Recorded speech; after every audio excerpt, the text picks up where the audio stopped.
Bismillahirrahmanirrahim. Assalamualaikum warahmatullahi wabarakatuh.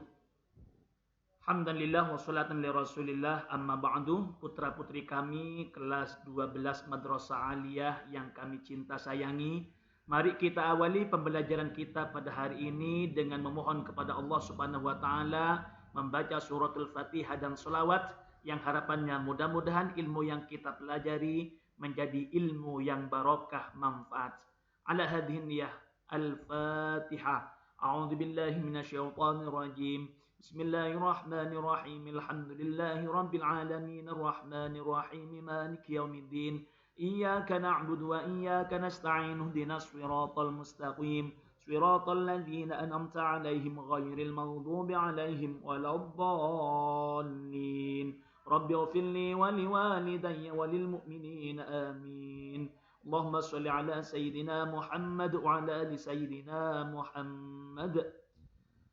Baiklah putra-putri kami yang kami cinta sayangi, pada hari ini kita akan melanjutkan pembelajaran kita materi fikih kelas 12 semester ganjil tahun 2021 tentang di poin titik 02 3.2 ya, 3.2 mengenai menganalisis pendapat fuqaha tentang perkawinan dalam Islam yang di dalamnya ada materi khutbah, nikah, wali, kemudian mahram dan juga walimatul urush.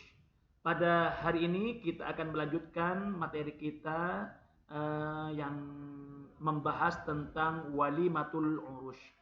Namun sebelum kita lanjutkan ke materi walimatul urush, ada sedikit materi tambahan berupa mahar, yang mana mahar ini juga dilaksanakan di dalam sebuah akad nikah ataupun pernikahan. Baik, mahar di sini adalah mas kawin ya. Mahar ini adalah mas kawin atau pemberian wajib ya, dari suami. Jadi mahar ini bahasa Arab, ini bisa juga diartikan sebagai mas kawin, yang mana mahar atau mas kawin di sini adalah pemberian wajib dari suami kepada istri sebab pernikahan. Maharnya ini bisa berupa uang, bisa benda, bisa perhiasan, atau juga jasa seperti mengajar Al-Quran dan lain sebagainya. Membayar mahar hukumnya wajib. Sedangkan menyebutkannya dalam akad nikah ini adalah hukumnya sunnah. Ya, hukumnya makruh kalau tidak menyebutkan mas kawin di waktu akad nikah. Kemudian hukum membayar mahar di sini adalah wajib, sebagaimana firman Allah Subhanahu wa taala dalam surah An-Nisa ayat 4 yang berbunyi, A'udzu billahi minasyaitonir rajim. Bismillahirrahmanirrahim. وآتوا النساء صدقاتهن نحلة فإن طبن لكم عن شيء منه نفسا فكلوه هنيئا مريئا, yang artinya bayarkanlah mahar kepada perempuan yang kamu nikahi sebagai pemberian hibah atau tanda cinta ya. Ini kita temukan di surah An-Nisa ayat 4. Baik, ukuran mahar ini menurut Rasulullah Sallallahu Alaihi Wasallam dalam hadisnya ya, nikahlah engkau walau maharnya hanya berupa cincin dari besi ya. Kemudian besarnya mahar tidak ada ukuran tertentu yang harus diberikan oleh calon mempelai laki-laki kepada calon istrinya sebagai tanda kasih sayang. Mahar tidak ada batas banyak dan sedikitnya. Pihak perempuan dan laki-laki boleh menentukannya. Mahar yang terbaik adalah tidak terlampau mahal. Ya. Kemudian macam-macam mahar di sini, ya. Paling tidak di sini ada dua, ya, jenis macam mahar ada dua. Yang pertama adalah mahar musamma, yaitu mahar yang disebutkan jenis dan jumlahnya pada waktu akad nikah berlangsung. Kemudian yang kedua adalah mahar mithil, yaitu mahar yang jenis atau kadarnya ini diukur sepadan dengan mahar yang pernah diterima oleh keluarga terdekat dengan melihat status sosial, umur, kecantikan, gadis atau janda. Kemudian pembayaran mahar ini dapat dilakukan secara kontan atau halan, bisa waktu akad nikahnya ya, ataupun sebelum Ya, jadi bisa dilakukan secara kontan, dilakukan saat nikah, sebelum atau sesudah. Ya. Kemudian bisa juga dengan cara dihutang atau muajjalan. Ya. Apabila pembayaran maharnya itu dihutang, maka satu wajib dibayar seluruhnya apabila sudah dicampuri atau salah satu dari keduanya meninggal. Dan yang kedua, wajib dibayar separuh apabila mahar tersebut telah disebut pada waktu akad dan suami telah mencerai istri sebelum dicampuri. Itu ya tentang masalah mahar, tambahan dari materi kita.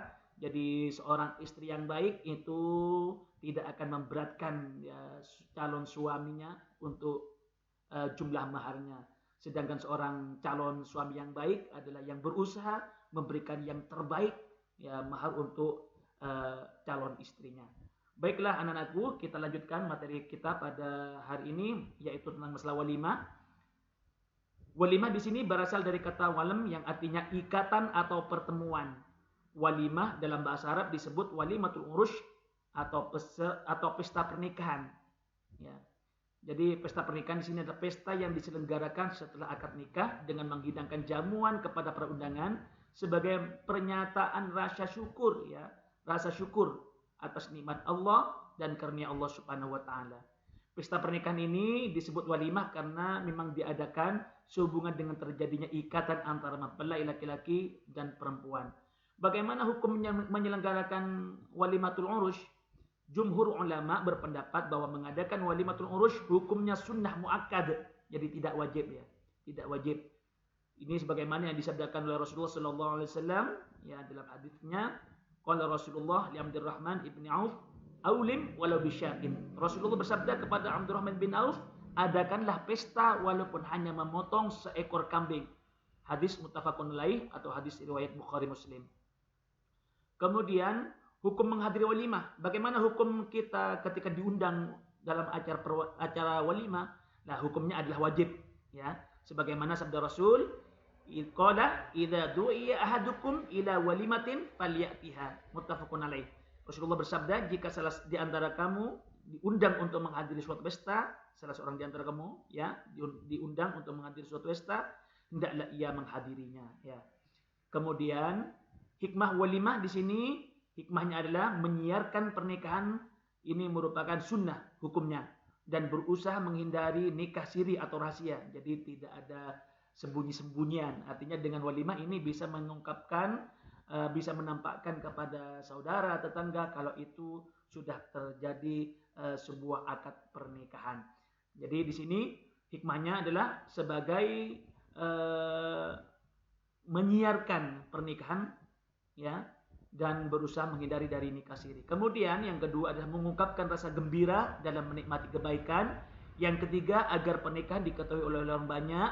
Dan yang keempat memberikan rangsangan segera menikah kepada orang yang suka membujang atau yang masih belum menikah ya. Jadi yang perlu kita sikapi di sini bagaimana penyelenggaraan walimatul urush di sini bukan masalah kecil atau besarnya, tetapi bagian daripada ungkapan syukur kepada Allah Subhanahu wa taala atas anugerah pernikahan tersebut. Jadi bukan masalah besar atau kecilnya. Sederhana tapi itu adalah kemampuannya, itu lebih baik daripada besar kelihatannya tetapi dipaksakan dengan mengutang dan lain sebagainya. Jadi inilah materi kita pada hari ini tentang walimah yang sebelumnya tadi kita tambah dengan masalah mahar. Demikian pembelajaran kita pada hari ini. Mudah-mudahan menjadi ilmu yang barokah, manfaat. Silakan dipelajari kembali, ditulis yang penting-penting ya. Kemudian buku fikih yang sudah kami sharekan linknya ya, silakan bisa dipelajari bersama. Terima kasih dan mohon maaf. Wassalamualaikum warahmatullahi wabarakatuh.